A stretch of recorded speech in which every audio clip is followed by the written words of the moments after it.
Insya Allah semua pernah tertawa.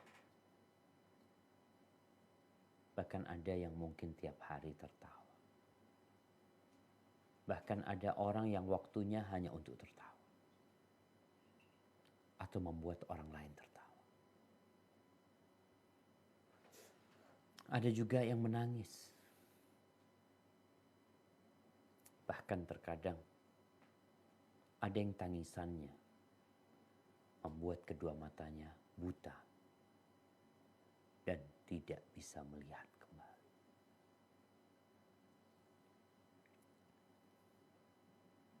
Jamaah rahimakumullah. Apa sih yang menyebabkan kita bisa tertawa dan kita bisa menangis? Tentu kita semua sadar kita adalah ciptaan Allah Azza wa Jalla. Allah Jalla Jalaluhu berfirman di surat An-Najm di ayat 42 sampai 44. Mungkin kita bisa membaca bahwa ternyata semuanya itu berasalkan dari Allah Subhanahu wa taala. Tapi kita dalam kehidupan ini dikasih aturan. Sebagaimana lapar dan haus. Sebagaimana kita diperbolehkan makan dan minum. Tapi ada aturannya. Ada yang boleh dan ada yang tidak boleh. Bukan karena engkau memiliki nafsu untuk makan, kemudian engkau makan segala-galanya. Engkau minum semaumu. Tidak. Ada aturan. Mungkin kita bisa baca surat An-Najm ini. Ayat 42 sampai 44, silahkan.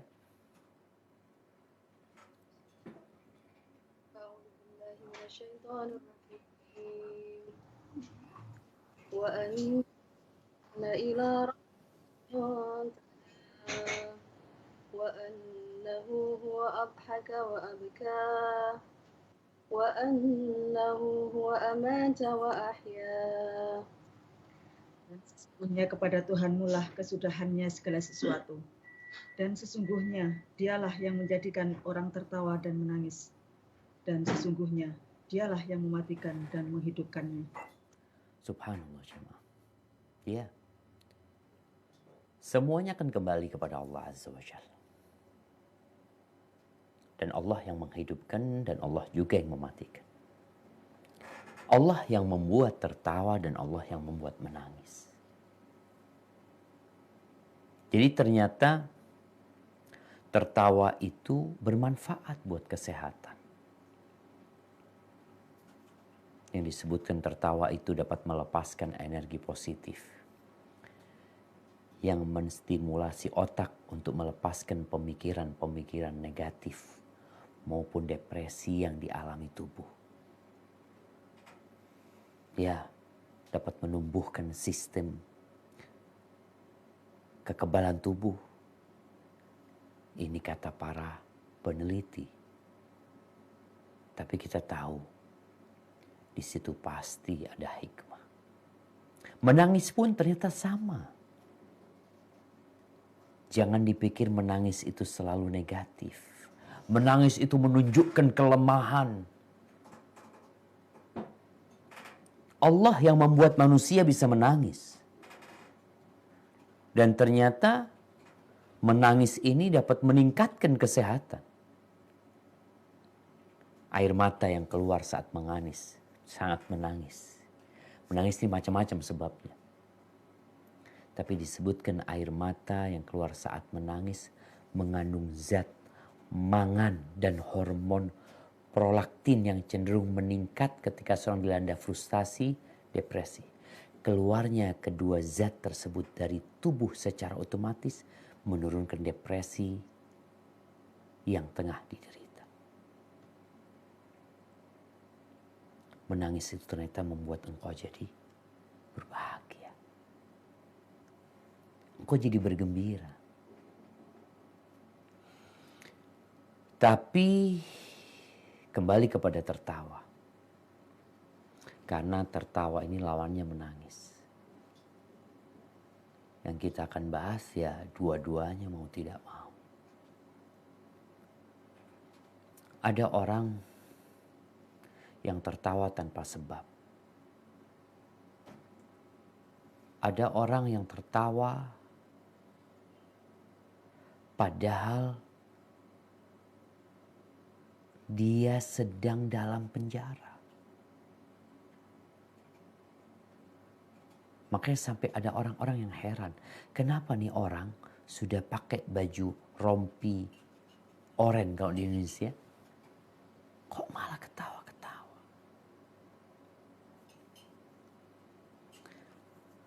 Kadangkala manusia lupa yang menyebabkan dia tertawa.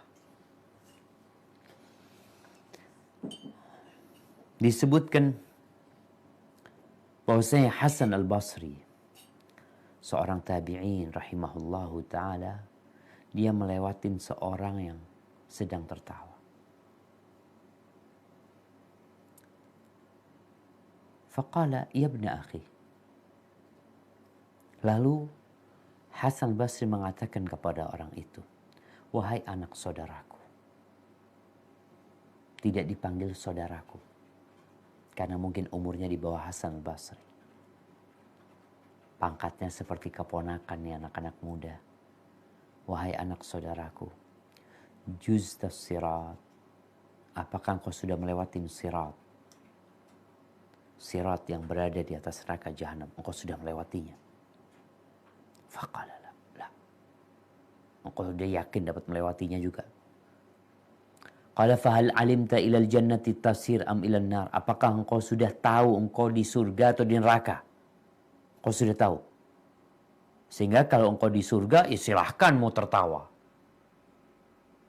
Maka ditanya, engkau sudah tahu engkau penghuni surga atau neraka? Enggak, kata dia. Lalu Al-Hasan Basri mengatakan, fafima dhahik. Lalu kenapa ketawa-ketawa? Afakallah wal amru haul. Yang menanti kita ini sangat menakutkan. Sangat mencekam. Yang seharusnya kita serius menghadapi hal itu bukan dengan ketawa-ketawa.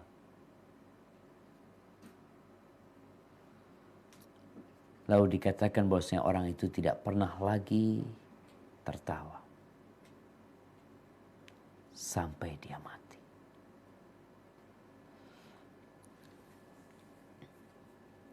Kemudian Hasan Basri juga menceritakan ada seorang yang berkata kepada saudaranya, ya akhi, hal ataka annaka waridun nar? Wahai saudaraku, apakah informasi sudah datang kepadamu kalau engkau bakal masuk neraka? Bakal mendatangi neraka. Qala na'am, iya. Iya. Allah berfirman, wa in minkum illa wariduha. Semuanya bakal masuk neraka. Yakni melewati sirat yang berada di atas neraka. Semuanya. Para nabi pun akan melewati. Fahal ataka annaka kharijun minha? Apakah engkau sudah dapat informasi kalau engkau selamat akan keluar dari neraka? Qala la. Enggak. Fafima dhahik. Lalu kenapa engkau ketawa-ketawa terus? Kenapa ketawa-ketawa terus? Ahibati fillah. Kalau bicara hukum tertawa, maka boleh-boleh saja. Yang penting jangan berlebih-lebihan. Karena kita melihat ada orang yang tiap hari dia menghabiskan waktunya ngobrol sana, ngobrol sini, cerita sana, cerita sini, kemudian ketawa-ketawa, bahkan tertawa sampai menangis. Sampai meneteskan air mata dia ketawa. Rasulullah SAW bergurau. Ya. Dan beliau juga tertawa. Namun gak sering. Bukan itu kebiasaan beliau. Kita ini kadangkala memandang orang yang agamis kok kayaknya tegang terus. Enggak, juga enggak kayak gitu. Nabi SAW ada gurunya. Tapi bukan itu yang selalu dilakukan. Pernah dalam hadis riwayat Tirmidzi bagaimana Nabi bercanda. Yang biasanya candaan itu akan menimbulkan tawa. Kata Anas bin Malik radhiyallahu anhu, ada seorang laki-laki yang datang kepada Nabi SAW. Lalu dia mengatakan, "Ya Rasulullah, ihmilni." Wahai Rasulullah, bawalah aku. Artinya aku kasih kendaraan lah aku. Aku mungkin mau berangkat menuju satu tempat, dia minta dikasih kendaraan. Bawalah aku. Apa kata Nabi SAW? Inna hamiluka ala waladi naqah. Ya, sungguh kami akan membawamu menggunakan anaknya onta. Arti kendaraan nanti kita kasih anaknya onta. Kata orang ini, wa ma asna biwaladin naqah. Buat apa anaknya onta? Buat apa anaknya onta? Mau dinaikin anaknya onta. Maka Nabi SAW mengatakan, wahal talidul ibila illan nuq. Nabi mengatakan, bukankah onta-onta perempuan melahirkan onta-onta? Onta-onta yang ada itu kan anaknya onta semuanya. Semua onta yang ada itu anaknya onta betina. Orang ini memahami secara zahir. Maksudnya anaknya onta mau dikasih anaknya onta. Sama Nabi SAW, anaknya onta betina. Padahal maksudnya ya akan dibawa di atas onta yang memang mampu untuk membawa dia. Untuk dikendarai.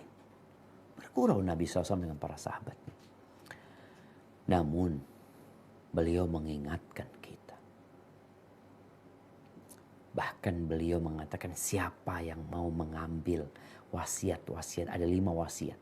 Dan mengamalkannya serta menyampaikan kepada orang yang mengamalkannya. Salah satu wasiatnya. Beliau alaihi salatu wassalam mengatakan, Iyaka wa kathratat dhahik. Atau wala tukthir dhahik. Jangan banyak tertawa. Jangan banyak tertawa. Boleh tertawa, boleh. Tapi jangan banyak tertawa. Fa inna kathratat dhahik tumitul qalb. Karena banyak tertawa itu mematikan hati. Jantung bisa mati. Orang tuh kepingin jantungnya sehat. Ketika dokter mengatakan hati-hati jaga jantungmu loh. Jangan banyak makan lemak-lemak. Jangan mengkonsumsi ya hal-hal yang berbahaya untuk jantungmu. Ini nih banyak tertawa bisa mematikan jantung.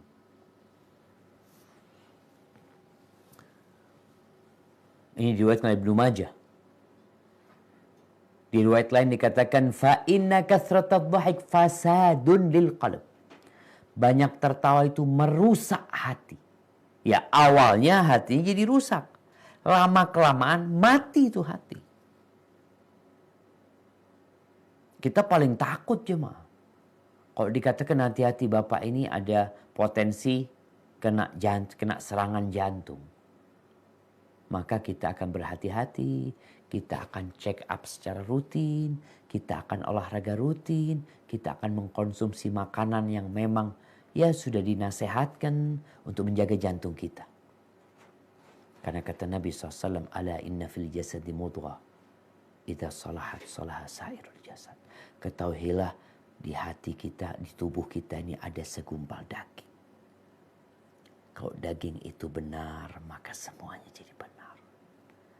Tapi kalau daging itu rusak, semuanya rusak. Apa? Hati. Sedangkan banyak tertawa ini merusak hati kita, merusak jantung kita, bahkan dampak yang paling parah bisa mematikan jantung kita. Mati. Tidak dapat lagi memompa, nggak ada kehidupan. Loh Ustaz, walaupun orangnya bisa berjalan, iya. Ada manusia-manusia yang disebut bangkai hidup dia. Udah gak manfaat lagi buat orang lain yang ada mudarat.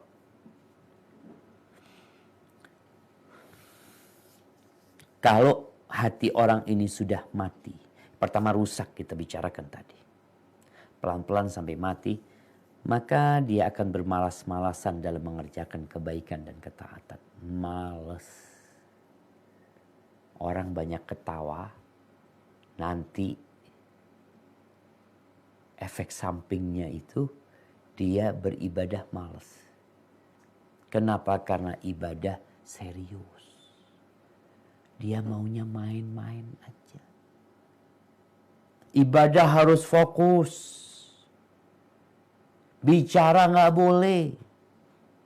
Ketika sholat kita bicarakan. Maka orang yang mati hatinya karena banyak tertawa tadi, maka dia akan malas beribadah. Meremehkan perbuatan maksiat. Catat itu. Orang kalau sudah mati hatinya, banyak penyebab matinya hati. Kita bicara tentang tertawa. Yang itu membuat Hasan Al-Basri menasehatin tuh orang. Kenapa engkau tertawa-tertawa? Apakah engkau sudah selamat? Sehingga ketawa-ketawa. Orang kalau takut biasanya nggak akan ketawa. Maka di sini orang yang mati hatinya, malas berbuat kebaikan, cenderung berbuat kemaksiatan, bahkan meremehkan, menyepelekan perbuatan dosa. Yang ketiga, Quran yang kau dibacakan seharusnya itu menambah keimanan, nggak ada pengaruhnya. Itu tanda-tanda hati mati. Dikasih ujian, dikasih musibah, ya nggak sadar-sadar. Kasih nasihat, dia nggak masuk. Kemudian dia akan cinta sama dunia. Karena dia merasa wah enak hidup di dunia ini. Dia merasa hidup di dunia hanya untuk bersenang-senang.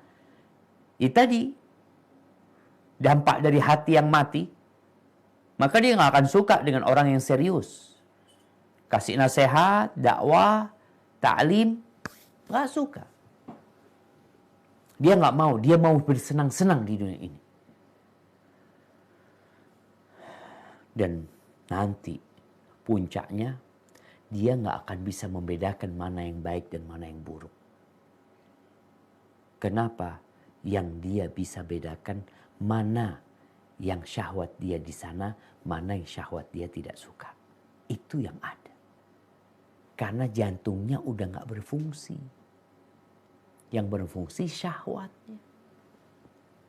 Itu kalau jantung mati. Kemudian dampak yang kedua, tadi mematikan hati. Dampak yang kedua ini, banyak tertawa itu menghilangkan kewibawaan. Membuat orang itu lupa dengan perkara-perkara yang penting. Baik urusan dunia atau urusan akhirat. Makanya antum kan lihat kalau orang-orang sukses itu, apa kerjanya ketawa-ketawa terus dia. Orang terkaya di dunia umpamanya, orang paling kaya di Indonesia, serius dia. Dan kelihatan berwibawa. Adalah dia ketawanya, tapi tidak banyak. Makanya banyak tertawa itu membuat wibawamu jadi turun. Lalu engkau akan menyibukkan diri dengan hal-hal yang kurang berguna. Diriwayatkan bahwasanya Umar bin Khattab mengatakan, Man kathura dhahikuhu qallat haibatuhu. Barang siapa yang banyak tertawanya, wibawanya akan turun, akan berkurang. Wa man mazaha istukhiffa bihi. Orang yang gurau-gurau maka akan disepelekan. Waman aktsara min syai'in urifa bihi. Barang siapa yang banyak melakukan satu perbuatan, maka dia akan dikenal dengan perbuatan dia itu. Waman katsura kalamuhu katsura saqatuhu. Barang siapa yang banyak bicaranya, banyak salahnya. Waman katsura saqatuhu qalla haya'uhu. Barang siapa yang banyak salahnya, kurang malunya. Sedikit malunya dia. Karena udah terbiasa dengan kesalahan-kesalahan itu, jadi dia Nggak malu lagi ya, dikasih nasihat nggak malu. Wa man qalla haya'uhu qalla wara'uh. Barang siapa yang sedikit malunya, maka sedikit waraknya. Meninggalkan wara' itu meninggalkan sesuatu yang berbahaya buat akhirat dia. Ini nggak warak lagi dia. Wa man qalla wara'uhu mata qalbuh. Umar mengatakan yang sedikit waraknya mati hati. Jadi proses itu harus dilewati. Mungkin antum belum termasuk yang mati hatinya. Belum. Enggak sih Ustaz, Anda masih alhamdulillah ibadah lancar, bisa fokus dan banyak hal-hal yang berguna. Ya, kalau engkau memperbanyak tertawa dan terus-terusan, lama-kelamaan hilang wibawamu yang akan berakhir dengan matinya jantung. Rasulullah SAW menekankan kepada kita agar kita banyak menangis, bukan banyak tertawa.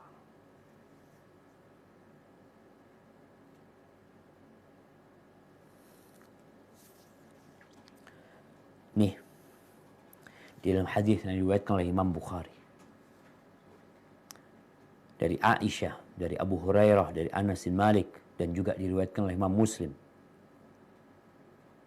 bahwa Nabi SAW mengatakan, "Lau ta'lamuna ma a'lam, la dhahiktum qalilan, wa la bakaitum katsira." Kalau kalian mengetahui apa yang aku ketahui, niscaya kalian akan sedikit tertawa dan banyak menangis. Kalau kalian mengetahui apa yang aku ketahui, ilmu tentang apa yang dimaksud jemaah? Al-Hafidh Ibnu Hajar mengatakan tentang ilmu yang dimaksud yang akan mengantarkan kita kepada banyak menangis dan sedikit tertawa. Yang pertama adalah ilmu yang berkaitan dengan kebesaran Allah Azza wa Jalla.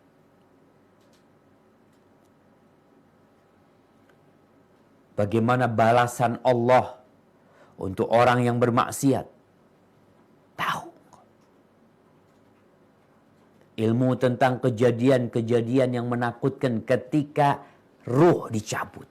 Sakitnya ruh ketika dicabut. Peristiwa di dalam kubur. Kok kebayang gak? Aku bakal ditinggal sama semua keluargaku. Gak ada yang mendampingiku. Hartaku pun jadi rebutan oleh keluarga. Engkau ditinggal sendirian. Kok jadi mau ketawa? Ketika dikasih tahu, nih ayah, seorang bapak, seorang ibu, bu nanti kalau ibu mati, semuanya kita akan lepas bu ya, rumah kita akan ambil, mobil kita akan kuasain, tanah usaha ibu kita akan kuasain, ibu nanti kita taruh di tempat itu bu, tuh di kuburan sana, kita tinggal di sana ibu. Terus kalian ya mungkin kita 5-10 menit lah. Setelah engkau dikubur, setelah itu kita pergi. Kalau engkau tahu seperti itu, engkau bakal ketawa. Wa yaumal qiyamah, dan di hari kiamat nantinya, bagaimana manusia tenggelam dalam keringatnya, dibangkitkan dalam kondisi telanjang, nggak bawa apa-apa, engkau mau ketawa.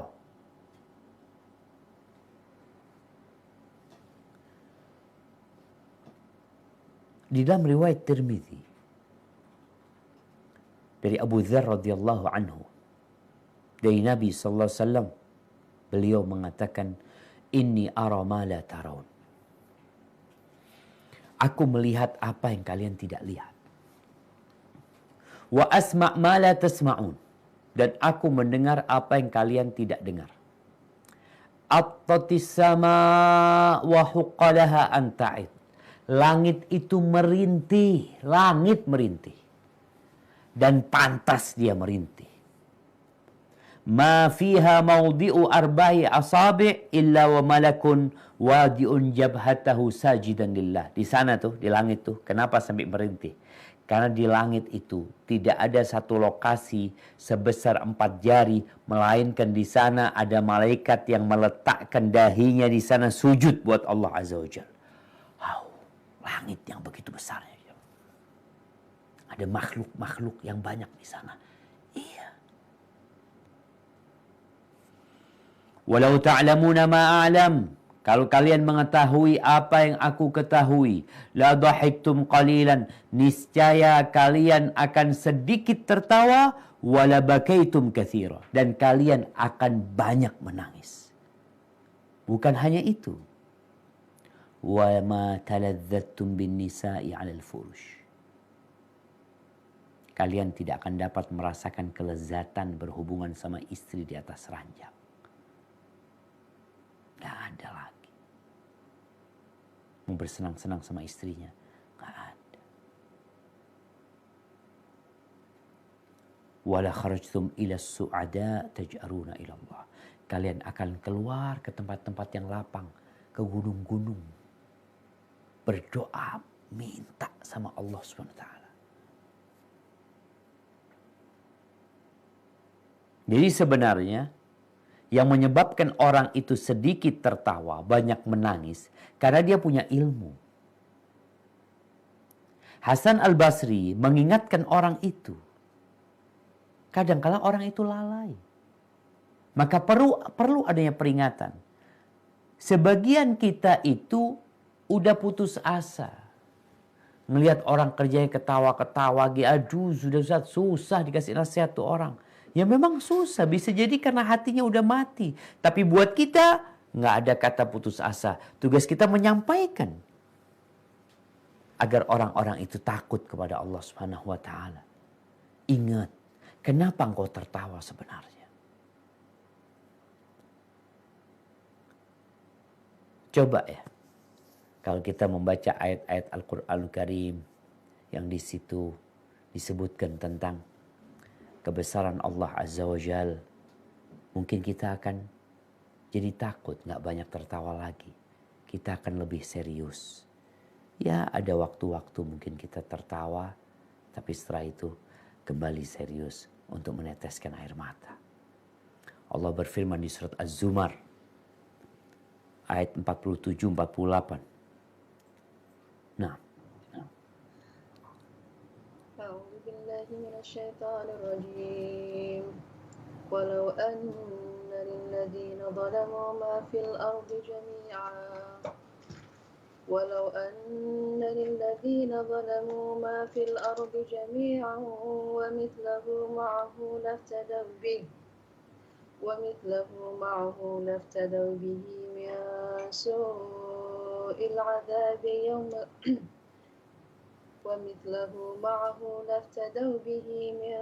سوء العذاب يوم القيامة وبدا لهم من الله ما لم يكونوا يحتسبون وبدا لهم سيئات ما كسبوا وحاق بهم ما كانوا به يستهزئون. Dan sekiranya orang-orang yang zalim mempunyai segala apa yang ada di bumi dan ditambahkan lagi sebanyak itu, niscaya mereka akan menebus dirinya dengan itu dari azab yang buruk pada hari kiamat. Dan jelaslah bagi mereka azab dari Allah yang dahulu tidak pernah mereka perkirakan. Dan jelaslah bagi mereka kejahatan apa yang telah mereka kerjakan, dan mereka diliputi oleh apa yang dahulu mereka selalu memperolok-olokkannya. Nah, tuh banyak orang tidak menduga. Karena memang nggak beriman mereka. Nggak yakin. Tuh orang-orang yang zalim, khususnya orang-orang kafir, nanti kalau dia tahu dengan dahsyatnya azab Allah pada hari kiamat, bagaimana ketika neraka didatangkan, bagaimana api di dunia ini hanya satu bagian dari 69 bagian api neraka. Satu bagiannya di dunia nih. Yang kata para sahabat, kalau orang itu diadab di neraka seperti api yang di dunia, cukup sudah. Tapi gimana nanti dilipat gandakan api tersebut? Maka tatkala mereka melihat azab itu, yang ada pada diri mereka adalah bagaimana menyelamatkan diri. Apa kata Allah? Kalau mereka memiliki bumi. Bumi, bukan negeri. Kalau mungkin seorang presiden, dia menguasai negeri tertentu yang dengan itu dia mungkin bisa membuat tebusan-tebusan ya. Kadangkala ada tawanan yang ditawan di sana bisa ditebus dengan 1 juta US dollar, mungkin 20 US dollar. Adalah bisa dinego karena dia punya. Dan itu dilakukan di muka bumi ini, negosiasi. Tapi nanti di hari kiamat, kalau orang itu membawa bumi, wa mithlahu ma'ahu, double, 2 bumi. 1 bumi ini isinya berapa triliun jemaah? Indonesia aja nilainya berapa triliun. Itu diserahkan. Enggak itu, tambah lagi. Ma tuqbila minhum. Enggak akan diterima. Maka ketika itu mereka baru sadar. Apakah mau nangis nanti? Mau nunggu menangis nanti di neraka? Yang dikatakan bagaimana penghuni neraka itu menangis. Sampai air matanya kering. Tangisannya berubah jadi darah. Sehingga di pipi mereka itu ada semacam rongga. Ada celah. Dalam sebuah riwayat dikatakan kalau perahu dilewatkan sana akan bisa lewat. Tapi apa gunanya mereka menangis? Udah gak berguna lagi. Semua yang mereka perhitungkan. Orang tuh kalau di dunia kan punya perhitungan. Dia ketika bisnis, dia punya perhitungan untung rugi. Coba engkau pikirkan sekarang. Ada orang yang mengatakan, ya gak ada hari akhir. Tapi kalau ada, bukankah engkau ketika berusaha itu memikirkan sesuatu yang belum ada? Yang kemungkinan ada. Mungkin juga ada. Apa yang kau akan lakukan? Maka mempersiapkan diri. Ahibati fillah. Umar bin Khattab ya, yang sering menangis. Ya kadangkala Umar tertawa. Tapi dia lebih sering menangis. Serius tuh Umar bin Khattab radhiyallahu anhu. Bagaimana rasa takut Umar? Yang tentunya membuat orang ketika kenal sama Allah, tahu sama kebesaran Allah, mengenal bagaimana dahsyatnya azab Allah, itu akan mengantarkan dia untuk takut kepada Allah SWT. Ini perlu didengar oleh semua pemegang kekuasaan. Semua pemimpin. Dalam kitab Hilyatul Awliya, Umar mengatakan, "Lau athrat baghlatun fil Iraq, la dhanantu anna Allah sayas'aluni anha, lima lam tusawi laha at-tariq ya Umar." Andai kata ada seekor baghlah. Baghlah itu campuran kuda sama keledai. Ada seekor baghlah di Irak yang tersandung, tergelincir. Karena jalannya rusak, jalannya lobang. Aku mengira Allah nanti akan bertanya kepadaku tentang baghlah ini. Kenapa engkau jalannya nggak diperbaikin ya Umar? Jamaah rahimakumullah. Kita di hari-hari ini di Indonesia khususnya, nggak tahu di Australia kita. Di Indonesia ini mulai banyak jalan-jalan berlobang karena musim hujan. Bahkan sebagian warga itu menanam pohon pisang di jalan yang lobang. Siapa yang akan ditanya? Yang menjadi pemimpin. Yang menjadi penguasa. Kepala desa akan ditanya. Kelurahan akan ditanya. Kalau itu memang ranah kewajiban dia bakal ditanya. Bupati, wali kota, gubernur, presiden bakal ditanya. Nggak mudah aja. Makanya kenapa Umar bin Khattab radhiyallahu anhu dia menangis jemaah. Takut kepada Allah SWT.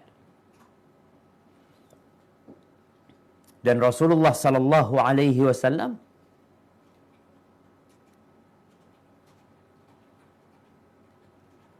memberikan contoh kepada kita tentang bagaimana sikapnya seorang muslim dalam kehidupan ini.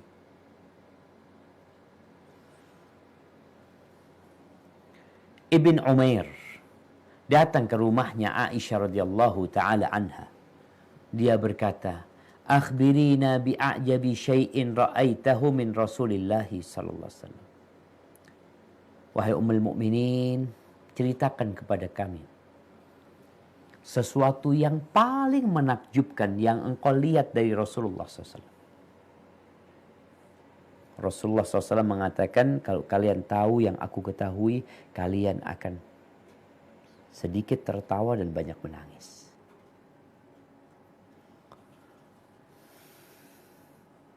Fasakat. Ketika Aisyah ditanya itu, Aisyah diam. Ya, mungkin sedang mengingat. Aisyah diam. Thumma qalat. Baru setelah itu Aisyah berkata, Lamma kana laylatun minal layali. Pada suatu malam, dari malam-malam yang ada, malam di mana Rasulullah SAW tidur di rumahnya Aisyah. Nabi mengatakan, Ya Aisyah, dharini ata'abbadul layla li Rabbi. Malam itu waktunya Aisyah. Aisyah punya hak, Nabi punya kewajiban. Maka Nabi berkata kepada Aisyah, malam itu beliau gak mau tidur. Beliau mau sholat. Beliau mengatakan, biarkan aku malam ini beribadah untuk Rabbku. Apa kata Aisyah?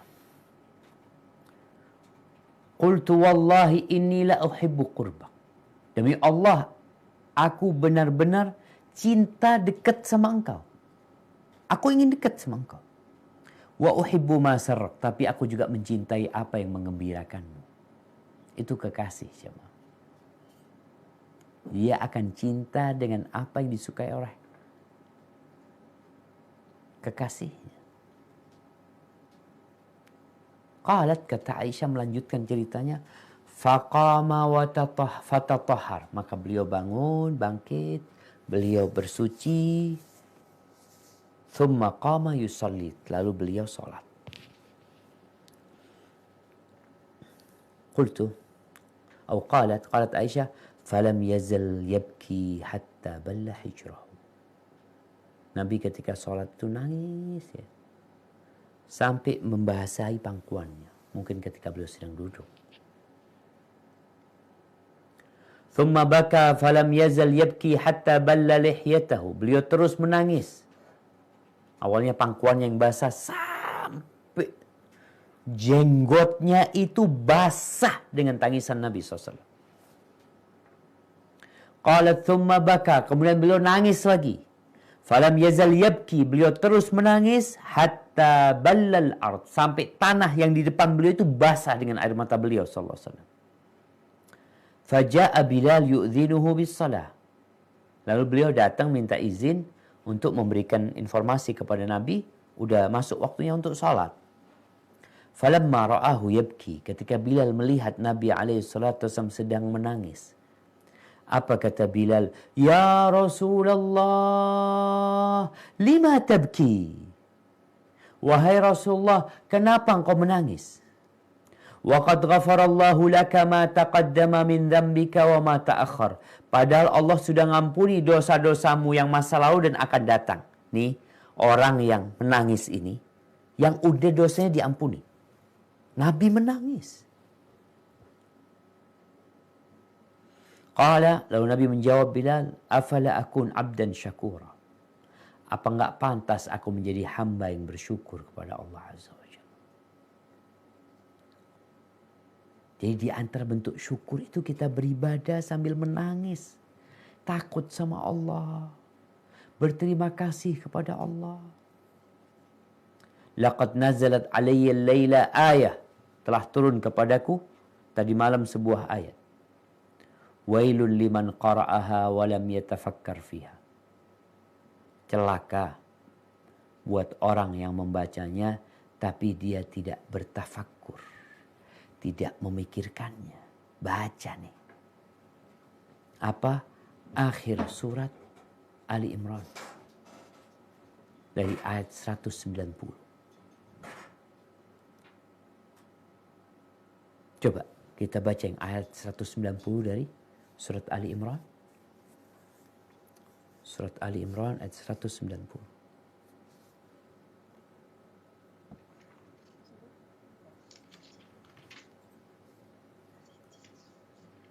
أعوذ بالله من الشيطان الرجيم إن في خلق السماوات والأرض واختلاف الليل والنهار لآيات لأولي الألباب. Sesungguhnya dalam penciptaan langit dan bumi dan pergantian malam dan siang terdapat tanda-tanda kebesaran Allah bagi orang yang berakal. Barakallahu fikum. Tuh, bagi orang-orang yang berakal. Ada tanda-tanda kebesaran Allah. Yang membuat engkau jadi takut sama Allah Azza wa Jalla.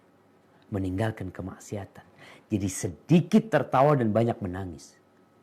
Ketika Rasul SAW menyebutkan tentang 7 orang yang akan mendapatkan naungan dari Allah. Yauma la dhilla illa dhilluh. Yang pertama beliau sebutkan adalah imamun adil, imam yang adil. Bagaimana dia bisa adil kalau nggak takut sama Allah Azza wa Jalla? Wa syabun nasya'a fi ibadatillah. Ini anak muda tumbuh besar menjadi orang yang ahli ibadah. Nggak seperti kebanyakan pemuda lainnya. Yang ketiga, warajulun qalbuhu mu'allaqun bil masajid. Seorang laki-laki yang hatinya bergantung di masjid. Kemanapun dia pergi, jantungnya ada di masjid. Apa yang menyebabkan dia melakukan itu? Dia kenal Allah. Pemuda banyaknya ya kumpul-kumpul, hiburan, ketawa-ketawa. Ini orang, Masya Allah, hatinya bergantung di masjid. Yang keempat, warajulun da'athum ra'atun dhatu mansibin wa jamalin faqala inni akhafullah. Seorang yang diajak berzina oleh wanita yang cantik dan bangsawan, lalu dia mengatakan aku takut kepada Allah Azza wa Jalla. Sedangkan di masa sekarang nih orang bayar untuk berzina dengan perempuan yang cantik. Perempuan yang artis mungkin. Dia bayar untuk melakukan perzinahan dengan mereka. Ini pemuda diajak gratis. Dia mengatakan inni akhafullah. Yang kelima, warajulani tahabba fillahi wajtama alaihi wa tafarraqa alaihi. 2 orang yang saling mencintai karena Allah SWT. Berkumpul karena Allah dan berpisah karena Allah. Yang keenam, warajulun tasaddaqa bisadaqatin fa'akhfa. Seorang yang menyembunyikan sedekahnya.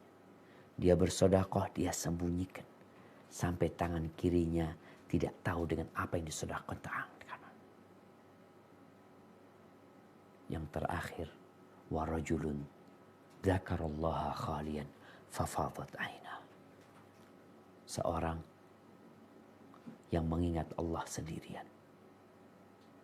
Lalu air mata itu menetes di pipinya. Ahibati fillah, maka ketahuilah sejatinya kita akan menghadapi masa-masa yang sulit. Hari-hari yang mencekam. Yang membuat kita harus lebih serius dan tidak banyak bertawa. Suatu saat tawamu akan berhenti dan engkau akan sedih. Hada wallahu a'lam bishawab. Itu yang bisa kita kaji pada kesempatan kali ini. Kurang lebihnya mohon maaf. Iya, ada satu pertanyaan yang mengganjal waktu itu yang mungkin memang ana sampaikan supaya ditanyakan kepada ustadz yang lainnya atau nonton atau dicari fatwa Ustadz Irwandi berkaitan dengan kartu keanggotaan di pasar, di toko ya. Yang pertama memang ada dua pendapat, yang satu membolehkan, yang satu melarang. Yang membolehkan itu dengan syarat sebenarnya. Syaratnya apa? Yang pertama, kalau kartunya itu nggak bayar gratis, nggak apa-apa. Yang kedua, bayar. Tapi bayar sekadar administrasi. Memang untuk mengeluarkan kartu tersebut yang memang butuh biaya. Maka itu nggak masalah. Tapi kalau kita membeli kartu dengan uang yang besar, untuk sesuatu yang kita tidak tahu beli apa, maka di sini nilai gharornya besar sehingga dilarang pada waktu itu. Hadza wallahu a'lam bishawab. Semoga kita semakin takut kepada Allah Subhanahu wa taala dan minta rasa takut kepada Allah. Nabi itu berdoa, Allahumma qsim lana min khasyatika ma tahulu bihi bainana wa baina ma'asik. Ya Allah, bagikan buat kami rasa takut kepadamu yang dengannya kami terhalang dari berbuat maksiat kepadamu. Barakallahu fiik. Baik, silahkan kita masuk ke saya tanya jawab. Nah.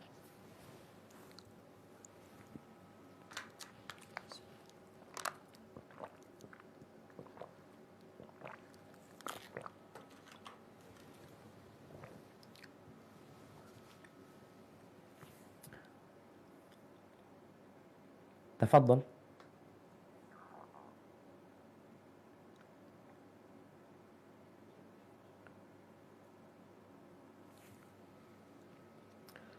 Zubair, kayak yang dulu sempat dibicarakan, kalau pertanyaan dari mereka Assalamualaikum Ustaz. pakai gambar Australia. Tafadhal. Naam. Assalamualaikum dari Kuala Lumpur, Malaysia. Tafadhali. Naam. Mungkin maaf sedikit di luar tema Ustaz. Bagaimana cara bergaul dengan orang yang sensitif? Misalnya apabila dia gampang merasa dizolimi dan dia susah memaafkan. Apakah kita tetap berdosa kalau sudah meminta maaf tapi tidak dimaafkan oleh orang tersebut? Jazakallahu khair Ustaz. Naam, barakallahu fiik. Ini ada dua pertanyaan sebenarnya. Pertanyaan yang pertama berkaitan dengan bagaimana bergaul dengan orang yang sensitif. Jadi kita itu menggaulin orang sesuai dengan karakter dan kondisi dia. Ada orang yang karakternya baperan memang.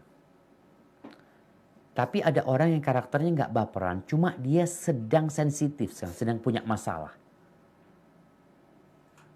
Artinya kita menggaulin orang harus seperti itu. Rasulullah SAW itu bermuamalah dengan para sahabatnya sesuai dengan karakter mereka dan kondisi mereka, tidak disamaratakan. Jadi kita nggak perlu menyalahkan orang tersebut, tapi bagaimana kita memperbaiki orang itu dengan karakter yang kita sudah mengetahui. Orang ini sensitif, aduh Ustaz, ngambek ya.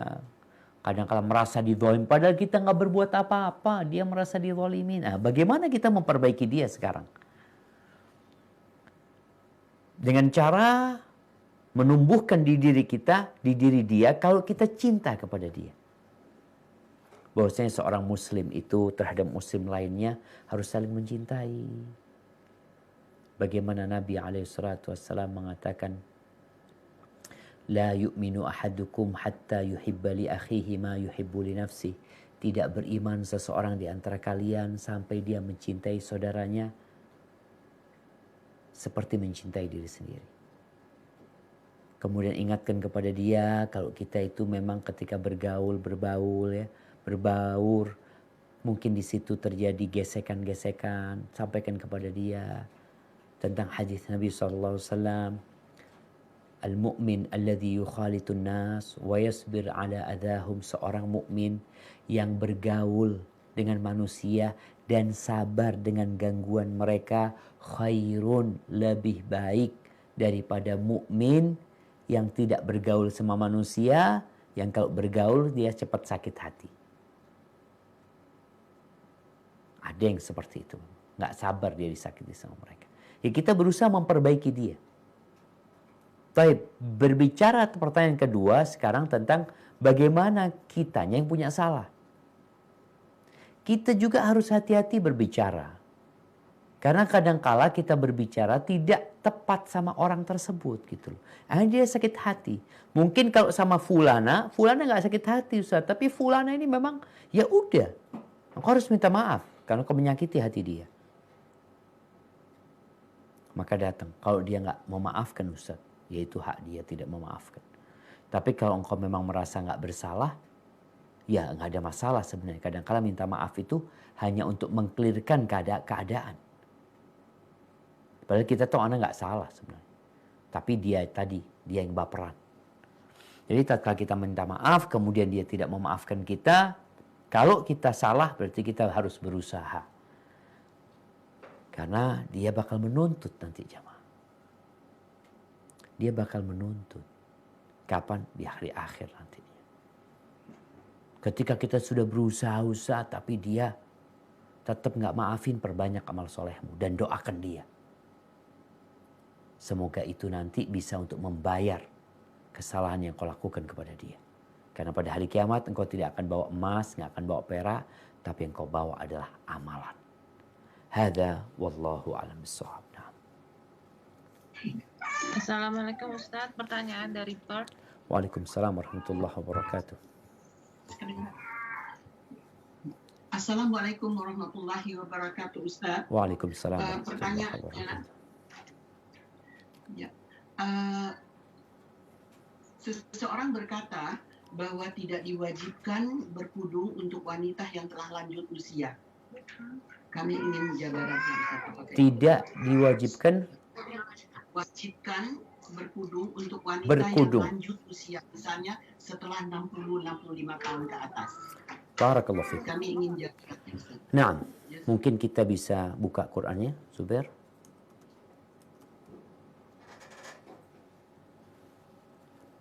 Nah, di surat wal qawaidu minan nisa'i allati An-Nur ayat 60.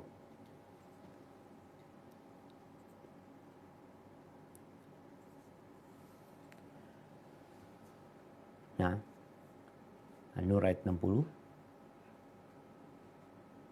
Silahkan dibaca.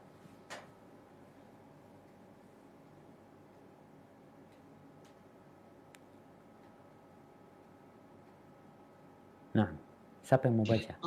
Nah.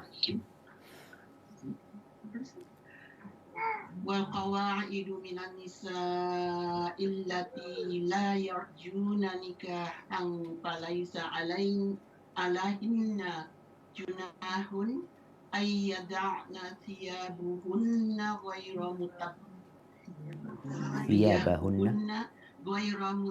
mutabarrijatin bizina wa ay yasta'fifna khairul lahun wallahu sami'un alim. Dan para perempuan tua yang telah berhenti dari haid dan mengandung, yang tidak ingin menikah lagi, maka tidak ada dosa meninggalkan pakaian luar. Mereka dengan tidak bermaksud menampakkan perhiasan, tetapi memelihara kehormatan adalah lebih baik bagi mereka. Allah Maha mendengar dan Maha mengetahui. Barakallahu fikum. Naam jamaah. Di sini para ulama menyebutkan yang dimaksud dengan qawaidu minan nisa. Siapa sih? Perempuan-perempuan yang tua. Qawaid itu jam'u qaid, yang udah duduk ya. Disebutkan bahwasanya dia adalah perempuan yang sampai kepada umur dia nggak punya niatan nikah dan orang lain ngelihat dia juga nggak tertarik. Ngelihat dia nggak tertarik. Di tafsir Al-Qurtubi disebutkan, qala Rabi'a hiya allati idza ra'aitaha tastakbiruha. Yang dimaksud dengan qawaid minan nisa adalah yang kalau engkau melihat kepadanya engkau jadi jijik ya, karena udah tua renta sudah. Udah tua renta. Tapi memang ada yang berpendapat bahwasanya maksudnya itu adalah perempuan yang udah nggak punya anak ya, udah putus haidnya. Ada yang menafsirkan udah menopause. Enggak. Ini pendapat yang tidak kuat. Karena ada perempuan menopause udah nggak bisa punya anak tapi masih menarik. Masih. Dan kita lihat ada perempuan-perempuan tua ini, subhanallah. Dia sudah tua tapi masih bersolek. Artinya orang tuh ngelihat dia sebenarnya udah nggak tertarik gitu. Artinya dia nggak wajib pakai jilbab ya, enggak. Tetap dia wajib menutup auratnya. Maksudnya bukan dia menyingkap auratnya, enggak. Tetap dia pakai pakaian abayanya mungkin yang dilepas ya. Sebagian ulama mengatakan ya tetap dia mungkin pakai tutup kepala yang biasa dipakai oleh orang-orang tua umpamanya. Kadang-kadang kita ngelihat ada yang diikatkan di dagunya ya dengan pakaian yang tertutup, bukan dia buka-bukaan, enggak. Tapi dalam kondisi seperti itu dia tidak boleh bersolek, bertabarruj. Karena ada perempuan-perempuan tadi, dan Ana lihat di kampung ini sudah tua renta tapi masih pakai lipstik ya. Yang kalau dia dalam wajah aslinya orang nggak tertarik sebenarnya. Tapi karena dia bersolek, akhirnya orang lain tertarik. Na'udzubillah ya. Kadang-kala ada wanita umur 60 tahun diperkosa, na'udzubillah. Udah tua renta. Apa penyebabnya? Karena arahan dalam ayat ini itu dia nggak boleh bersolek gitu loh. Seperti itu. Jadi hendaklah perempuan ini ya jaga diri, tetap dia tidak wajib seperti perempuan-perempuan yang lainnya ya. Sehingga dia kalaupun memang sebagian berpendapat dia nggak pakai penutup kepala karena sudah tua renta ya. Memang benar-benar dia tidak menarik ya. Maka tetap dia tidak boleh bersolek.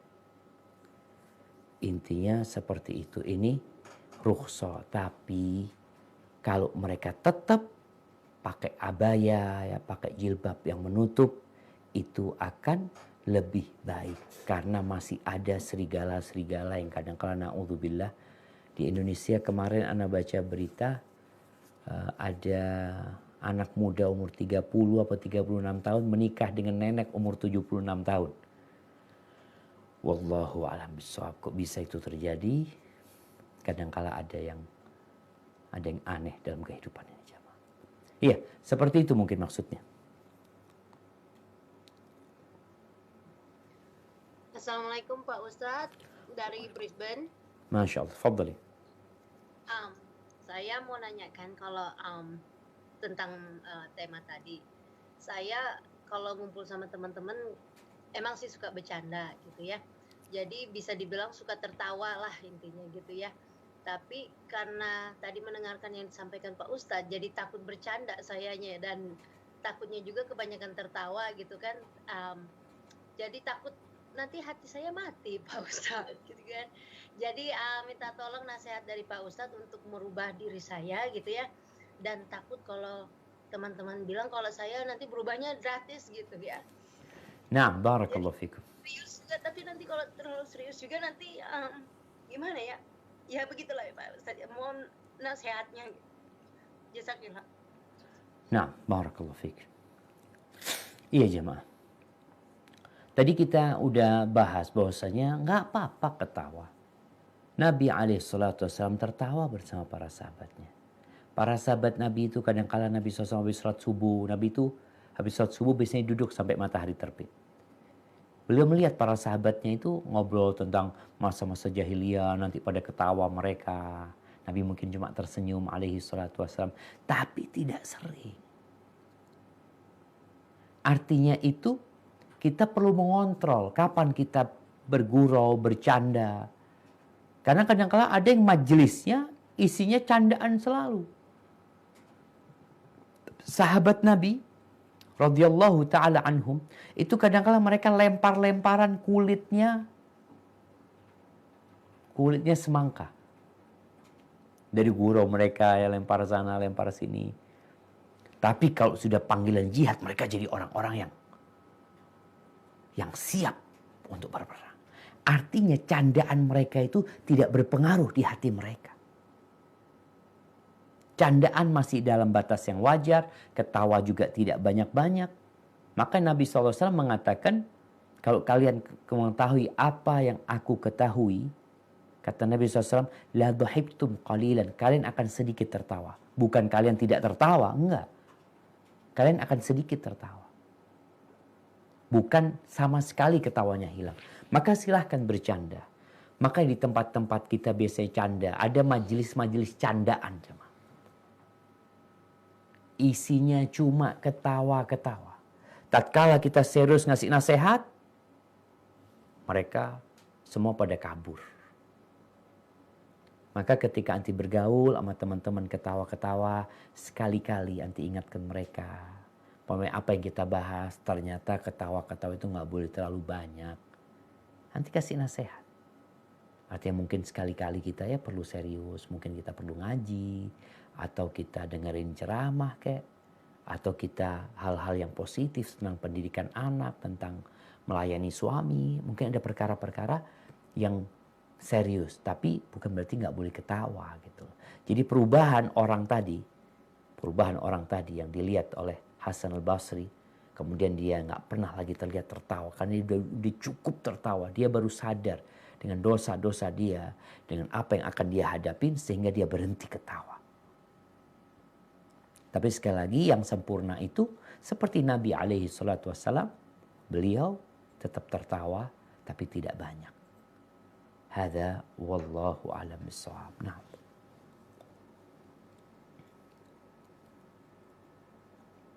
Assalamualaikum warahmatullahi wabarakatuh. Ustaz dari Sydney. Waalaikumsalam warahmatullahi wabarakatuh. Naam, tafadhal.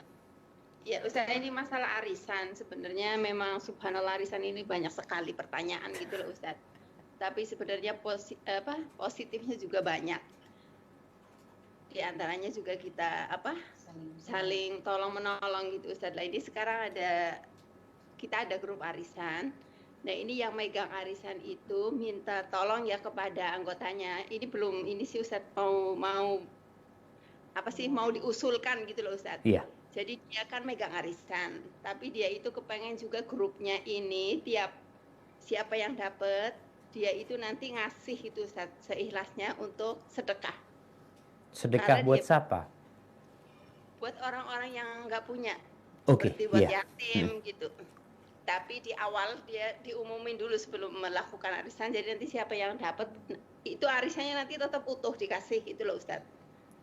Dan nanti dia sendiri nanti yang ngasih terserah gitu loh Ustaz, seberapapun terserah. Tapi kata si yang pemegang arisan, saya yang megang, jadi saya juga dapat pahala gitu. Maksudnya seperti itu gitu loh Ustaz, untuk kebaikan. Itu boleh apa enggak? Jazakallahu khairan. Barakallahu fikum. Ya jemaah, sebenarnya ya kalau kita bicara ta'awun ya, saling tolong menolong dalam kebaikan, maka itu hal yang diperintahkan.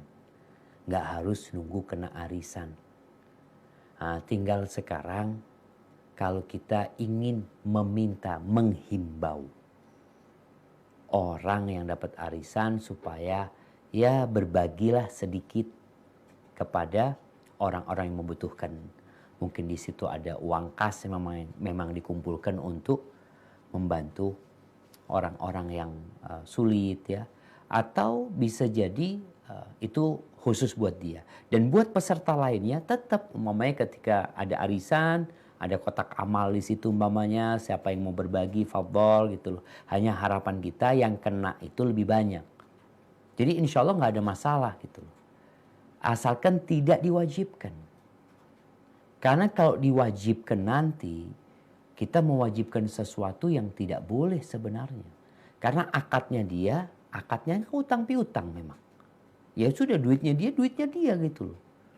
Tapi kalau karena dia dapat kita paksa dia untuk ngasih, itu yang tidak boleh. Jadi kalau sekedar himbauan, ana rasa itu diperbolehkan, nggak ada masalah.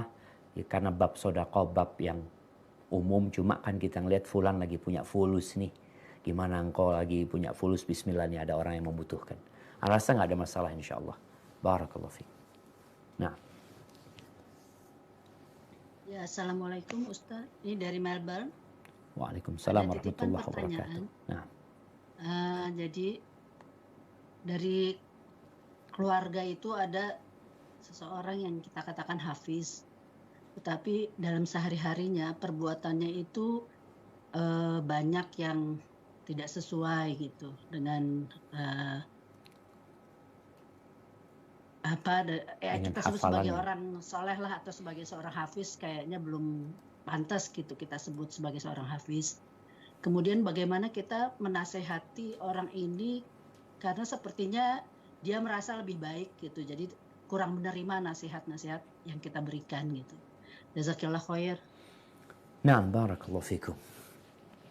Ya jamaah, memang dulu Abdullah bin Mas'ud radhiyallahu anhu itu secara khusus memberikan nasihat buat para hafidz Quran. Karena mereka itu menjadi toladan. Orang tuh melihat kepada mereka. 30 juz Quran nih ada di dada dia. Dari mulai Al-Fatihah sampai An-Nas. Keutamaan lain yang kita tahu, khairukum man ta'allama al-Quran wa 'allamahu.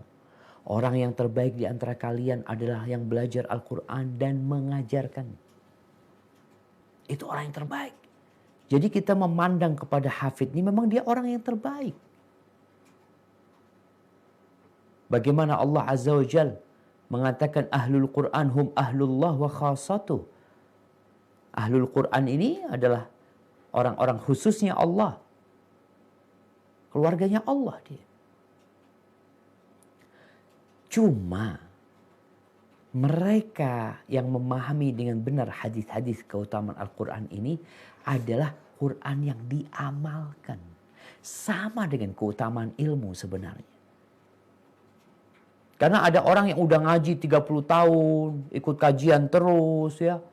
Masya Allah mungkin lulusan pesantren, tapi melihat perbuatan dia jauh dari ilmunya. Makanya ulama dahulu, kalau nggak salah Al-Khatib Al-Baghdadi atau selain dia membuat kitab atau buku kecil tentang bagaimana ilmu itu menuntut kita untuk mengamalkannya. Karena pada waktu itu banyak orang yang suka menghafal hadis, ngumpulkan hadis, mungkin juga ngafalin Quran, ngafalin hadis, tapi dalam pengamalan sangat kurang sekali. Maka gimana sekarang sikap kita kepada orang yang seperti itu? Al-Qur'anu hujjatun laka au alaik. Quran itu bisa menjadi penolongmu pada hari kiamat, namun dia juga bisa menjadi pemberat atau penuntutmu pada hari kiamat. Memang berat ya, menasihatin orang yang sudah punya ilmu. Kalau orang itu bodoh, tinggal kita kisah tahu, ini nggak boleh. Oh iya makasih. Kalau orang itu pintar, tapi dia punya kemalasan. Biasanya cara nasihatinya adalah dengan memotivasi dia. Engkau kan sudah pintar, Masya Allah. Insya Allah engkau lebih pintar dari aku. Cobalah diamalkan nih. Soalnya engkau itu jadi panutan. Jadi kita menasihatinya bukan dari keilmuan, tapi bagaimana menumbuhkan semangat di diri dia. Tanpa kita melecehkan dia. Soalnya ada orang yang ngasih nasihat, aduh gak pantas kamu hafal Quran kerjaannya kayak gitu. Akhirnya melecehkan dia. Maka kita sampaikan kepada dia, minta maaf kalau mamanya yang mau ngasih nasihat lebih tua sebenarnya umurnya dari dia, lebih berpengalaman ya. Sampaikan kepada dia umpamanya, aku minta maaf nih, kok orang-orang ngomongnya nggak enak tentang engkau umpamanya seperti itu. Kesian tuh orang-orang dapat dosa kalau ngibahin dirimu. Ada perkara tinggal sebutkan. Kalau ada banyak kesalahan dia, ya tinggal kita sebutkan satu persatu. Mungkin yang paling parah, kemudian lanjut ya. Dan ini juga jadi PR buat kita bersama jamaah. Di masa sekarang alhamdulillah banyak hafidz Al-Quranul Karim. Nah, tapi kadangkala mereka hanya menjadi penghafal doang. Sehingga kalau ngelihat hafidz Quran ini dari cara penampilannya, perilakunya kok kayaknya jauh ya. Karena sebagian menghafal Al-Quran memang sekedar tren. Sekedar kan untuk ngasih Untuk ngasih mahkota buat orang tua. Iya. Tapi itu bisa engkau lakukan kalau engkau mengamalkan dengan Al-Quran. Bukan sekedar menghafal doang. Barakallahu fikum. Mungkin seperti itu. Hadza wallahu a'lam bishawab. Assalamualaikum dari Kuala Lumpur, Malaysia, Ustadz. Ada titipan pertanyaan. Tafadhal. Apa yang akan ditanya di dalam kubur kepada umat Nabi selain umat Nabi Muhammad saat ditanya siapa nabimu? Misalnya pada umat Nabi Musa, Nabi Nuh, dan lainnya. Apakah ada hadis yang menjelaskannya? Jazakallah khair, Ustaz. Barakallahu fikum. Naam jamaah. Ya, berkaitan dengan pertanyaan di dalam kuburan untuk selain umat Nabi Muhammad SAW. Pertanyaannya insya Allah sama 3. Yang pertama adalah man rabbuk. Yang kedua adalah madinuk. Yang ketiga adalah man nabiyuk. Apakah ada nas secara khusus yang menyebutkan itu? Wallahu a'lam. Anda nggak tahu. Tapi yang jelas semua umatnya Nabi itu nanti pada hari kiamat pun akan bersama nabi-nabi mereka. Maka mereka akan ditanya tentang nabi mereka. Agamanya Islam. Semua agama para nabi Islam. Itu kalau yang Islam akan menjawab agamanya Islam. Maka secara khusus, wallahu a'lam bishawab, tapi Allah Azza wa Jalla mengatakan, فَكَيْفَ إِذَا جِئْنَا مِنْ كُلِّ أُمَّةٍ بِشَهِيدٍ وَجِئْنَا بِكَ عَلَى هَؤُلَاءِ شَهِيدًا. Bagaimana tatkala kita akan mendatangkan pada hari kiamat setiap umat dengan penyaksinya. Nabi yang diutus kepada mereka, yang akan bersaksi kepada umat mereka. Kemudian kami akan jadikan engkau saksi untuk seluruh umat nanti. Jadi seperti itu. Wallahu a'lam bishawab. Nah. Assalamualaikum Ustaz, pertanyaan dari Perth. Barakallahu fikum. Tafadhal. Ustaz, saya mau bertanya, kan kebetulan nih di Perth ini subuhnya tuh kan sangat-sangat awal sekali, kurang lebih sekitar jam 3 lebih 15-an gitu Ustaz. Kadang-kadang kan kita tuh nggak bisa tepat waktu pas sholat subuhnya jam 3.15 atau 3.20, tapi kadang-kadang 14 sampai jam 4 lebih gitu. Itu gimana Ustaz? Apakah kita masih bisa sholat qobliyah subuh apa sudah langsung aja sholat subuh? Baik, waktu terbit matahari jam berapa? Sekitar jam 5. Surupnya jam 5. Jam 5 kurang ke jam 5 gitu kalau surupnya ya. Baik. Jadi kadang-kadang saya bangun 14. Iya, 14. Jadi kayak kadang-kadang saya sholat qobliyah, kadang saya enggak. Jadi saya pikir gimana hukumnya kalau bisa langsung sholat, apa saya langsung sholat subuh? Jazakallah khairan Ustaz. Ya, barakallahu fiik. Ya jemaah. Subhanallah ya. Setiap daerah itu beda-beda waktu subuhnya. Apa yang harus dilakukan? Kita ini alhamdulillah tahu dengan yang kita perlukan. Sebelum subuh itu ada waktu yang mustajab. Sholat malam. Maka nasihat ana ya pada semua perempuan lah. Ya pada semua umat Islam tentunya. Tapi bagi para wanita ini hendaklah engkau punya sholat malam. Walaupun hanya 3 rakaat, witir. Dan ini menuntut kita untuk bangun sebelum subuh. Witir, 3 rakaat. Nabi SAW beliau biasa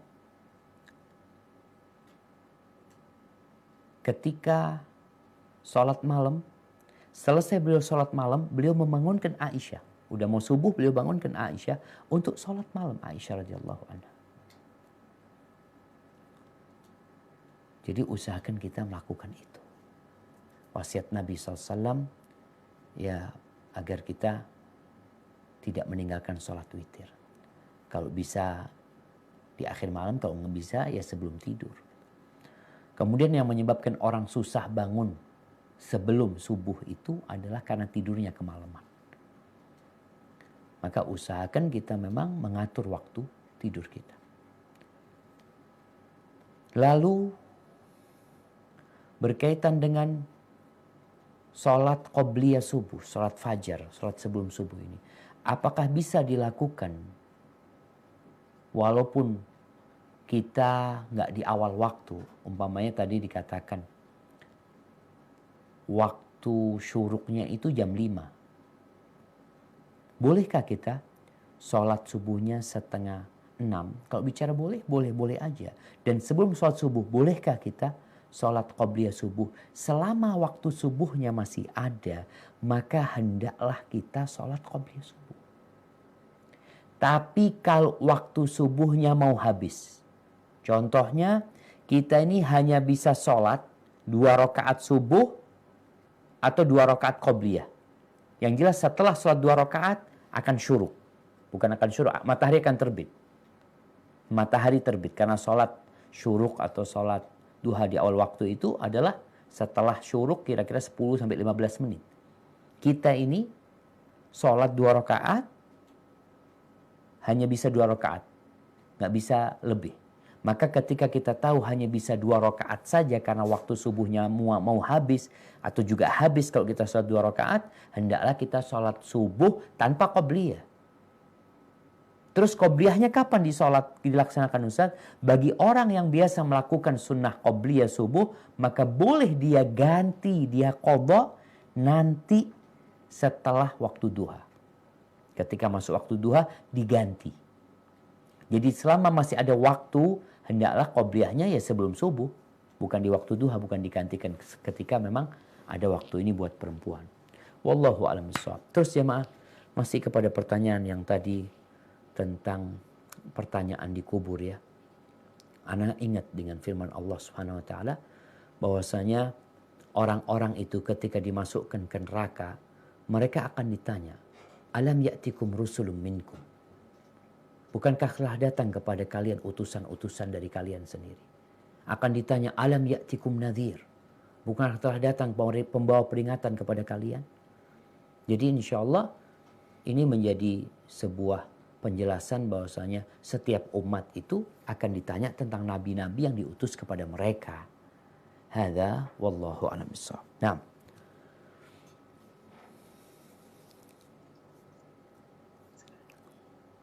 Assalamualaikum Ustadz. Waalaikumsalam warahmatullahi wabarakatuh. Dari Brisbane Ustadz mau bertanya. Untuk perempuan saya umur 50 lebih. Jadi untuk umur 50 lebih bolehkah pakai celana panjang wanita yang agak longgar gitu Ustadz? Tetap menutup longgar dan sampai pokoknya menutup kulit lah, tapi agak longgar untuk wanita berumur. Tapi 50 ke atas, karena saya baru 50 ke atas. Baik. Bolehkah? Kalau ini menyambung pertanyaan pertama tadi ya, berkaitan dengan surat An-Nur.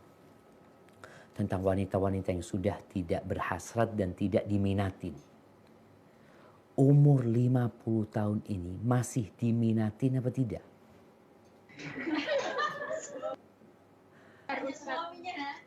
Gimana? Mungkin. Loh, kalau mungkin berarti hukumnya masih sama dengan yang muda-muda.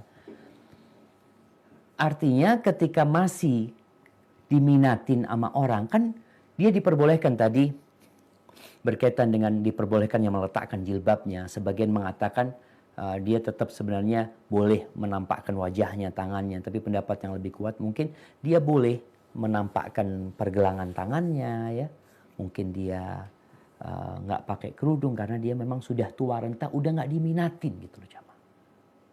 Tapi kalau masih diminatin, ya nggak bisa, tetap hukumnya sama seperti yang lainnya.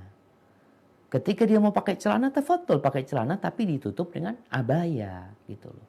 Sehingga tetap tidak ada apa ya, nggak terkesan tubuhnya itu kelihatan seperti itu. Jadi intinya bukan masalah umur sebenarnya. Tadi ada yang mengatakan ya mungkin umur 60 tahun tapi ada umur 60 tahun masih cantik. Ada perempuan-perempuan yang awet muda. Maka ingat hukum ini berlaku mungkin bukan bicara umur sebenarnya. Juga bicara tentang kondisi perempuan yang mungkin berbeda-beda. Ada perempuan maaf umur 50 tahun sudah kena stroke. Sehingga dia memang sudah rupanya seperti tua ya. Sudah nggak ada yang minat sama dia sebenarnya. Maka ketika itu mungkin masuk dalam ayat yang tadi kita baca seperti itu. Hadza wallahu a'lam bissawab.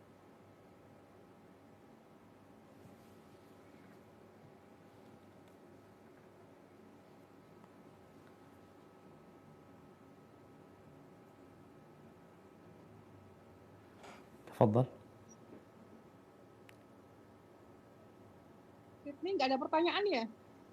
Ya Kak Evi. Assalamualaikum Ustadz. Waalaikumsalam warahmatullahi wabarakatuh. Naam, tafadhal. Ya Ustadz mau bertanya, kalau kita menjenguk orang yang sakit, katanya kan ada 70 malaikat yang mendoakan. 70.000. 70.000, maaf, 70.000 malaikat yang mendoakan. Nah kalau seumpama menjenguknya ini lewat video call, apakah itu termasuk juga Ustadz? Jazakallah khair Ustadz. Bukan menjenguk itu. Apa itu?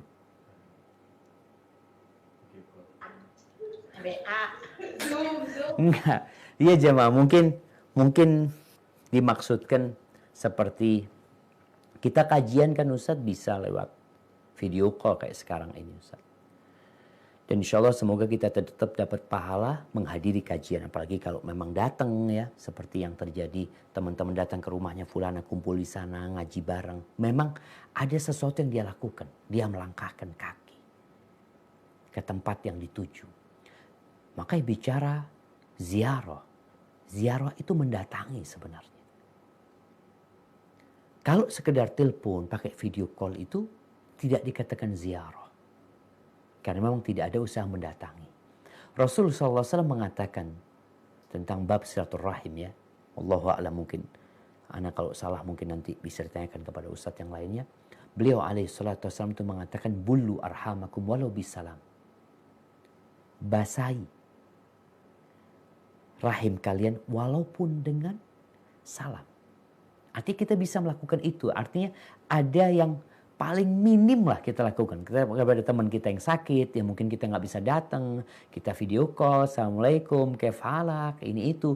Di situ ada beberapa tujuan membesuk orang sakit yang didapat di sana. Salah satunya menghibur dia.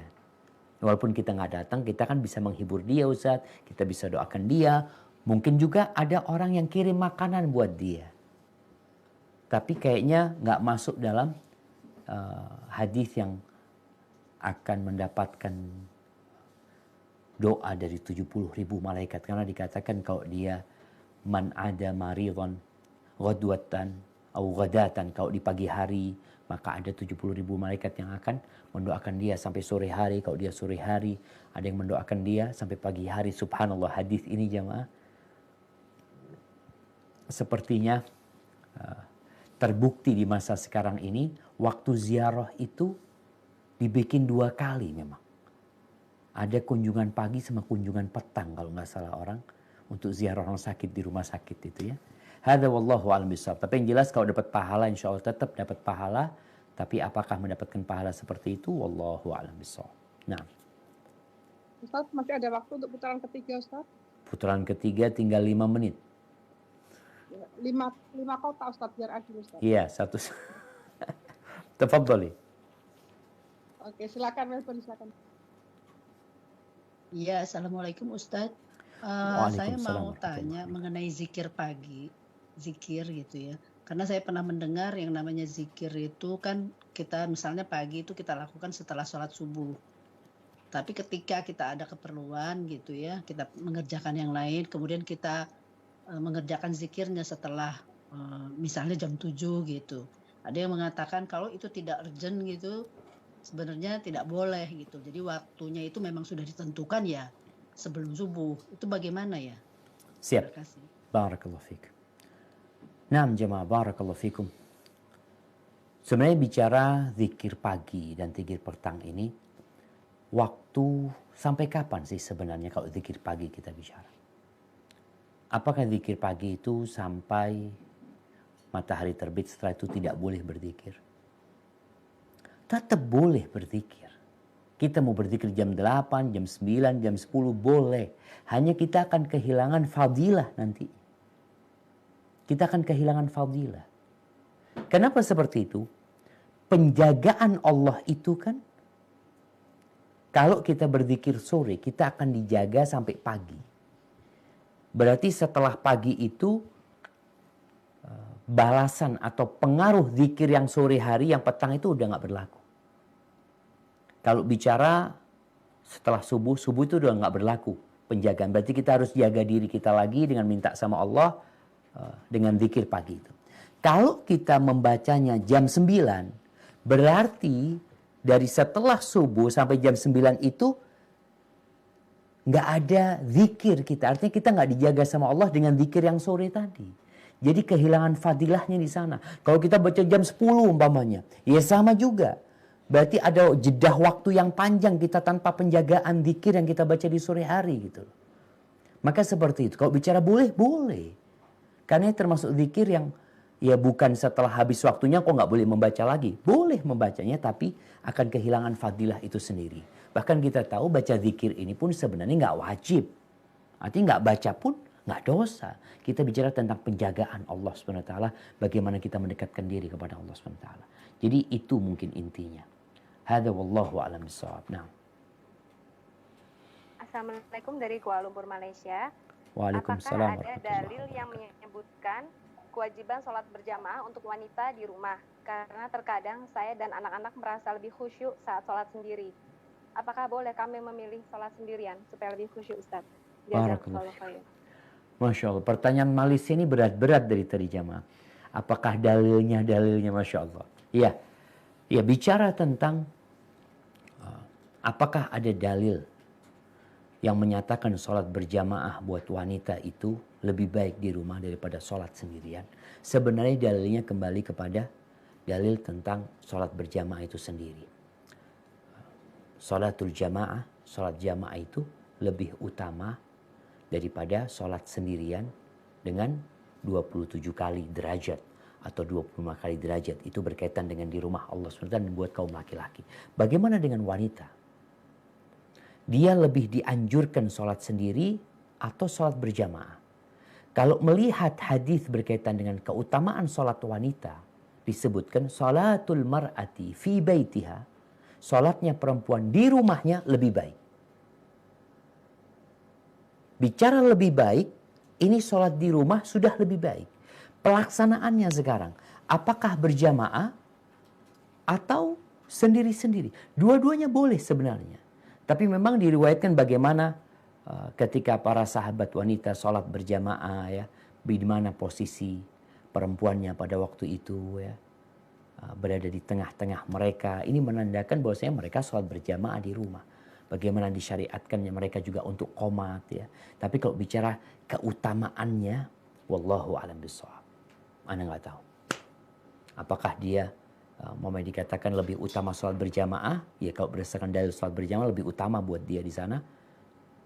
Tapi apakah ada dalil khusus yang berkaitan dengan sholat di rumah ini?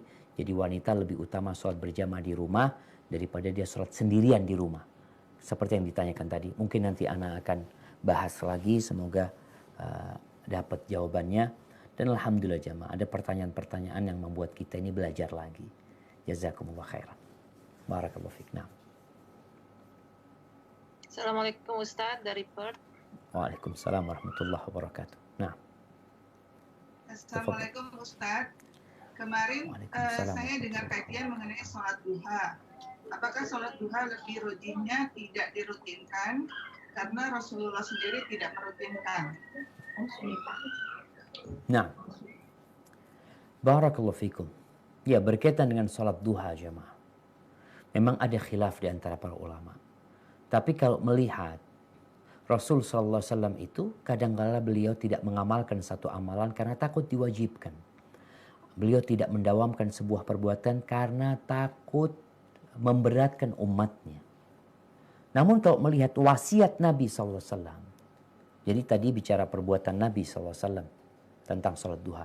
Wasiat Nabi SAW seperti wasiat buat Abu Hurairah radhiyallahu anhu, dia dikasih wasiat untuk sholat duha. Puasa 3 hari dalam sebulan dan sholat witir sebelum tidur. Ini wasiat Nabi SAW. Dan Abu Hurairah tidak pernah meninggalkannya. Seperti itu. Sehingga ya kalau kita ingin mendawamkan, nggak ada masalah kita dawamkan hal itu. Tapi kalau nanti takut dianggap wajib sama anak-anak kita. Karena kadang-kala ada perbuatan-perbuatan sunnah, kalau memang takut dikhawatirkan akan dianggap menjadi sebuah kewajiban, ya sekali-kali kita tinggalkan agar orang tahu bahwasanya itu memang bukan kewajiban. Hadza wallahu a'lam bissawab. Nah. Assalamualaikum Ustadz. Waalaikumsalam warahmatullahi wabarakatuh. Saya dari Brisbane lagi mau bertanya tentang senyum. Pernah saya dengar senyum adalah ibadah. Terus betulkah begitu Pak Ustadz? Terus apakah banyak tersenyum sama dengan tertawa? Nah. Karena saya itu kurang senyum, orangnya kurang senyum, jadi sering dapat dengar negatif di belakang kalau saya itu orangnya kurang ramah, gitu loh, kurang ramah. Terus ya begitu Pak Ustadz. Bagaimana Pak Ustadz? Siap, barakallahu fikum. Ya, jadi memang ada tabiat orang itu ada yang kaku jemaah. Kaku ya.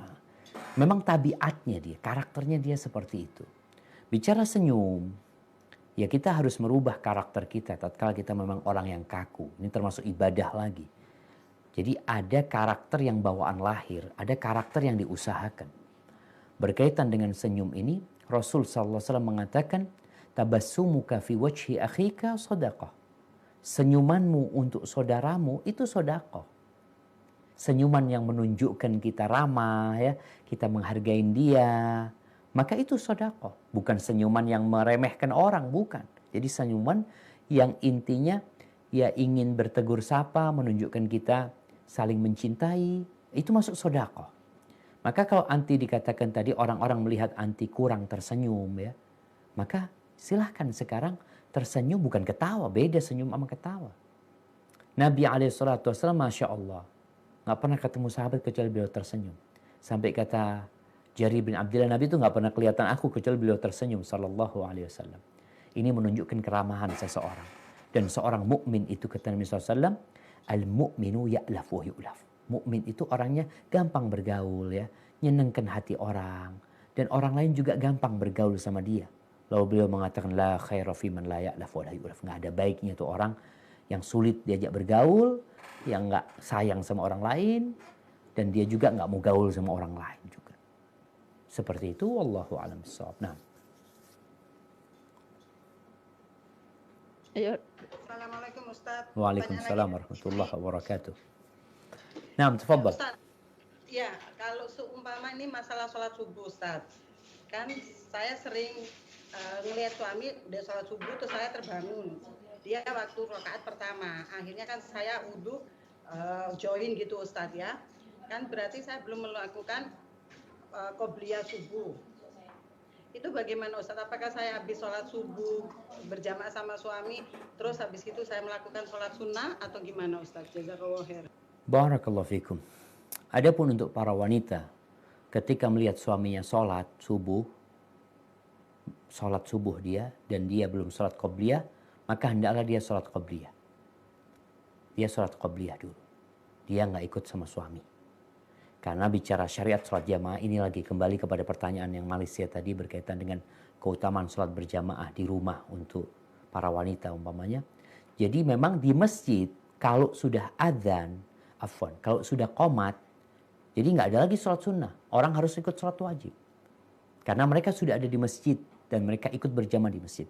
Sedangkan anti di rumah maka nggak perlu. Anti tetap sholat qobliyah, nggak harus ngejar sholatnya suami gitu loh. Nggak harus ngejar sholatnya suami, maka hendaklah nanti sholat qobliyah terlebih dahulu, kemudian nanti mau sholat sendiri nggak ada masalah. Kalaupun kehilangan tadi sholat berjamaah, nggak ada masalah buat perempuan yang di rumah. Hadza wallahu a'lam bishawab. Nah. Assalamualaikum Ustaz. Waalaikumsalam. Ada pertanyaan titipan dari Melbourne. Apa hukumnya vaksin untuk bayi Ustaz? Jazakallah Apa hukumnya? Vaksin atau imunisasi untuk bayi. Nah, Ahibati fillah, ini beberapa kali ditanyakan. Jadi sebenarnya untuk urusan dunia, urusan berobat, urusan bertani, urusan bercocok tanam. Bercocok tanam itu pohon-pohonan ada yang dikawinkan, pohon-pohonan ada yang juga dikasih vaksin, dikasih macam-macam lah umpamanya supaya dia sehat.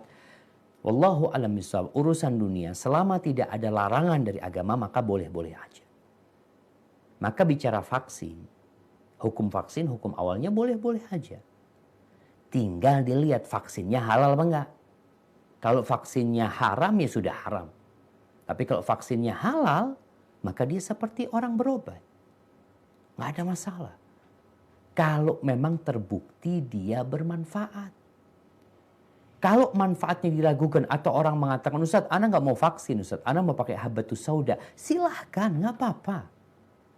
Jadi berobat mau pakai habatus sauda, berobat mau pakai obat-obat yang lain silahkan. Hanya saja memang ada beberapa obat-obatan yang Nabi SAW menganjurkan kita. Bukan berarti kita harus pakai habatus sauda. Enggak. Artinya ada obat, ana Ustaz biasanya minum, ada sekarang mungkin dari Australia minyak ikan umpamanya, ana minyak ikan, nggak apa-apa, nggak ada masalah. Artinya untuk urusan dunia silahkan, kata Nabi SAW, antum a'malu a'lam bi umuri dunyakum. Kalian lebih ngerti tentang urusan dunia kalian. Jadi seperti itu. Jadi mohon diperhatikan apakah vaksinnya halal apa enggak. Kalau ada orang enggak, saya nggak mau vaksin, silahkan, nggak apa-apa, nggak dilarang. Jadi nggak diwajibkan juga vaksin. Dan juga tidak dilarang kalau itu urusan hal-hal yang mubah karena memang ada banyak alternatif berobat sebenarnya atau menjaga imunitas tubuh kita. Hadza wallahu a'lam bishawab. Nah, yang terakhir kayaknya nih. Ya Ustaz, sudah Ustaz, alhamdulillah. Alhamdulillah, jazakallahu khair, barakallahu fiik.